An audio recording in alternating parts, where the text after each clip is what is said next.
Swami Vivekananda. Swami Vivekananda was a Hindu monk and one of the most celebrated spiritual leaders of India. He was more than just a spiritual mind. He was a prolific thinker, great orator, and passionate patriot. He carried on the free-thinking philosophy of his guru, Ramakrishna Paramahansa, forward into a new paradigm.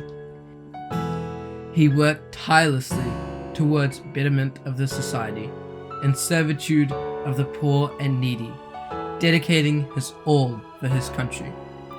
He was responsible for the revival of Hindu spiritualism and established Hinduism as a revered religion on world stage. His message of universal brotherhood and self-awakening remains relevant, especially in the current backdrop of widespread political turmoil around the world. The young monk and his teachings have been an inspiration to many, and his words have become goals of self-improvement, especially for the youth of the country. For this reason, his birthday, January 12th, is celebrated as the National Youth Day in India. Early life and education. Born Narendranath Datta into an affluent Bengali family in Calcutta, Vivekananda was one of the 8 children of Vishwanath Datta and Bhuvneshwari Datta. He was born on January 12, 1863, on the occasion of Makar Sankranti. Father Vishwanath was a successful attorney with considerable influence in society. Narendranath's mother, Bhuvneshwari, was a woman endowed with a strong, good-fearing mind who had a great impact on her son. As a young boy, Narendranath displayed sharp intellect. His mischievous nature belied his interest in music, both instrumental as well as vocal. He excelled in his studies as well, first at the Metropolitan Institution and later at the Presidency College in Calcutta. By the time he graduated from the college, he had acquired a vast knowledge of different subjects. He was active in sports, gymnastics, wrestling, and bodybuilding. He was an avid reader and read up on almost everything under the sun. He produced the Hindu scriptures, like the Bhagavad Gita and Upanishads on one hand, while on the other hand, he studied Western philosophy, history, and spirituality by David Hume, Johann Gottlieb Fichte, and Herbert Spencer. Spiritual crisis and relationship with Ramakrishna Paramahansa. Although Narendranath's mother was a devout woman and he had grown up in a religious atmosphere at home, he underwent a deep spiritual crisis at the start of his youth. His well-studied knowledge led him to question the existence of God, and for some time he believed in agnosticism. Yet he could not completely ignore the existence of a supreme being. He became associated with the Brahmo movement led by Keshav Chandra Sen for some time. The Brahmo Samaj recognized one God, unlike the idol-worshipping, superstition-ridden Hinduism.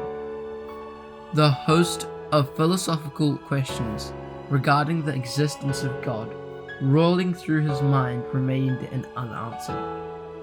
During this spiritual crisis, Vivekananda first heard about Sri Ramakrishna from William Hastie, the principal of the Scottish Church College. Earlier, to satisfy his intellectual quest for God, Narendranath visited prominent spiritual leaders from all religions, asking them a single question: "Have you seen God?" Each time he came away without a satisfying answer. He put forward the same question to Sri Ramakrishna at his residence in Dakshineshwar Kali Temple compounds. Without a moment's hesitation, Sri Ramakrishna replied, "Yes, I have. I see God as clearly as I see you. Only in a much deeper sense. Vivekananda, initially unimpressed by the simplicity of Ramakrishna, was astonished with Ramakrishna's reply. Ramakrishna gradually won over this argumentative young man with his patience and love. The more Narendranath visited Dakshinawar, the more his questions were answered. Lecture at the World Parliament of Religions. During the course of his wanderings, he came to know about the World Parliament of Religions being held in Chicago, America, in 1893. He was keen to attend the meeting to represent India, Hinduism, and his guru, Sri Ramakrishna's philosophies. He found assertion of his wishes while he was meditating on the rocks of Kanyakumari, the southernmost tip of India. Money was raised by his disciples in Madras, now Chennai, and Ajit Singh, Raja of Khetri, and Vivekananda left for Chicago on May 31st, 1893, from Bombay. He faced insurmountable hardships on his way to Chicago, but his spirits remained as indomitable as ever. On 11th September 1893, when the time came, he took the stage and stunned everyone with his opening line, "My brothers and sisters of America." He received a standing ovation from the audience for the opening phrase. He went on to describe the principles of Vedanta and their spiritual significance, putting Hinduism on the map of world religions. He spent the next 2.5 years in America and found the Vedanta Society of New York in 1894. He also traveled to the United Kingdom to preach the tenets of the Vedanta and Hindu spiritualism to the Western world. Teachings and Ramakrishna Mission. Vivekananda returned to India in 1897 amidst warm reception from the common and royal alike. He reached Calcutta after a series of lectures across the country and founded the Ramakrishna Mission on May 1st, 1897, at Bellamart near Calcutta. The goals of the Ramakrishna Mission were based on the ideals of Karma Yoga, and his primary objective was to serve the poor and distressed population of the country. The Ramakrishna Mission undertook various forms of social service like establishing and running school, colleges, and hospitals, propagation of practical tenets of Vedanta through conference, seminars, and workshops, initiating relief and rehabilitation work across the country. His religious conscience was an amalgamation of Sri Ramakrishna's spiritual teachings of divine manifestation and his personal internalization of the Advaita Vedanta philosophy. He directed to achieve the divinity of the soul by undertaking selfless work, worship, and mental discipline. According to Vivekananda, the ultimate goal is to achieve freedom of the soul, and that encompasses the entirety of one's religion.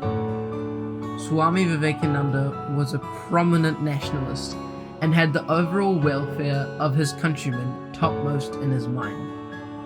He urged his fellow countrymen to arise, awake, and stop not till the goal is reached. Death. Swami Vivekananda had predicted that he will not live till the age of 40. On July 4th, 1902, he went on about his day's work at the Bellamart, teaching Sanskrit grammar to the pupils. He retired to his room in the evening and died during the meditation at around 9. He said to have attained Mahasamadhi, and the great saint was cremated on the banks of River Ganga. Legacy.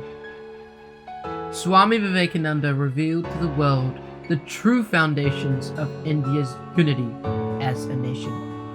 He taught how a nation with such a vast diversity can be bound together by a feeling of humanity and brotherhood. Vivekananda emphasized the points of drawbacks of Western culture and the contribution of India to overcome those. Netaji Subhash Chandra Bose once said, Swamiji harmonized the East and the West, religion and science, past and present. And that is why he is great. Our countrymen have gained unprecedented self-respect, self-reliance, and self-assertion from his teachings. Vivekananda was successful in constructing a virtual bridge between the culture of East and the West. He interpreted the Hindu scriptures, philosophy, and the way of life to the Western people. He made them realize that in spite of poverty and backwardness, India had a great contribution to make the world culture. He played a key role in ending India's cultural isolation from the rest of the world. Hope you liked this video. If yes, then like the video and subscribe to the channel, and don't forget to press the button given below.